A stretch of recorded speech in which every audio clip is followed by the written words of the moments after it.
सावधान, बिहार में अधिकारी मुर्दे पर भी करा दे रहे एफआईआर। शेखपुरा, बिहार में अधिकारियों के द्वारा मुर्दे पर भी एफआईआर करा दिया जा रहा है। जी हां, यह मामला सच है। आपको सुनकर भले ही आश्चर्य होगा, परंतु ऐसा शेखपुरा जिला में हुआ है। शेखपुरा जिला में एक अधिकारी के द्वारा नगर थाना में एक प्राथमिकी दर्ज कराई गई है, जिसमें 3 साल पहले मर चुके 75 साल के बुजुर्ग को भी नामजद अभियुक्त बना दिया गया है। दरअसल यह पूरा मामला शेखपुरा जिले के सदर प्रखंड अंतर्गत लोदीपुर गांव का है। लोदीपुर गांव में राष्ट्रीय मानवाधिकार आयोग में एक एनजीओ के द्वारा बंधुआ मजदूर बनाए जाने से संबंधित शिकायत दर्ज कराई गई थी। राष्ट्रीय मानवाधिकार के द्वारा जिला प्रशासन को इसके लिए लिखा गया। इसके लिए जांच करने के लिए टीम का गठन जिला प्रशासन के द्वारा किया गया।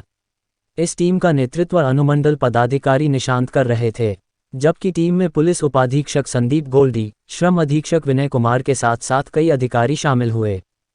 टीम लोदीपुर गांव के महादलित टोला जाती है और वहां के कथित तौर पर महादलित परिवार से बातचीत करके लौटती है और फिर 22 अक्टूबर को नगर थाना में श्रम अधीक्षक विनय कुमार के द्वारा एक प्राथमिकी कराई गई है।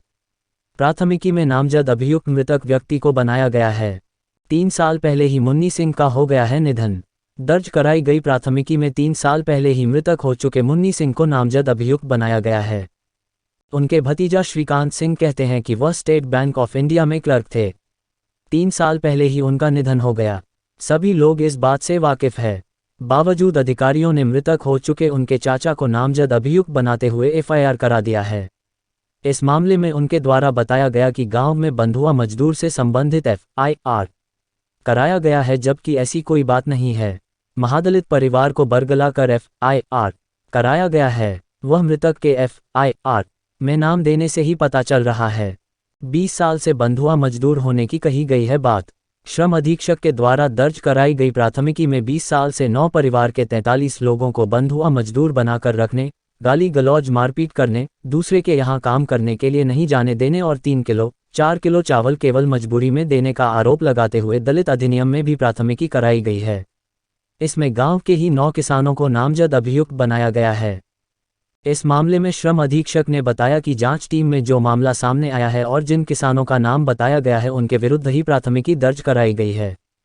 यह बयान से स्पष्ट हुआ कि ये लोग जो हैं काफ़ी दिनों से एक ही किसान के यहाँ काम कर रहे हैं। उनको मजदूरी के रूप में, अनाज के रूप में ही 3 किलो 4 किलो 5 किलो इस तरह से दिया जाता है। कोई कैश मजदूरी नहीं दी जाती है। और दूसरा सबसे बड़ी बात थी कि इनको दूसरे के यहाँ काम करने से भी मनाही की जाती है। काम करते देखते हैं तो संबंधित जो नियोजक हैं, किसान हैं, वहाँ से बुला उनको ले आते हैं, कहते हैं तुम यहाँ काम छोड़ो, मेरे यहाँ काम करो। तो इन सब परिस्थितियों से सबों को, हम लोगों को, जांच दल को लगा कि वाकई इनके साथ शोषण किया जा रहा है, मजदूरी भी कम दी जा रही है, अब बलात् श्रम कराया जा रहा है। बलात् श्रम कराना ही द्योतक है कि ये बंधुआ मजदूर की कैटेगरी में आते हैं। एडवांस लेने की बात किसी ने स्वीकार नहीं की। उन्होंने कहा कि नहीं सर, ये लोग 10 रुपये सैकड़ा सूद देते हैं, लेकिन हम लोगों ने सूद नहीं लिया है, एडवांस नहीं लिया है। इसकी बात किसी ने स्वीकार नहीं की है। हम लोग जो बयान लिए हैं, लगभग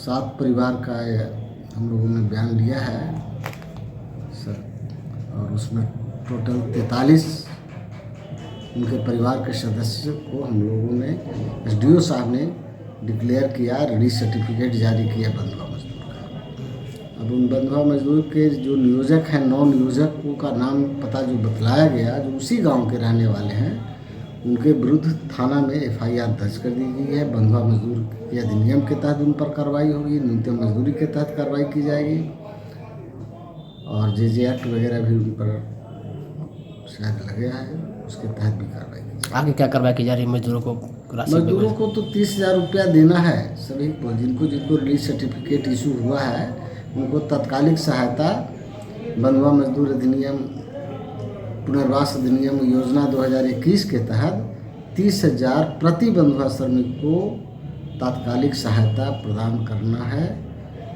जिसका भुगतान डीएम के द्वारा किया जाएगा। हमारे पास फंड लगभग 6 लाख रुपए हैं और शेष राशि 6,90,000 का डिमांड हमने मुख्यालय से किया है। टोटल खर्च इनको 43 गुने 30,000 करेंगे तो 12,90,000 की राशि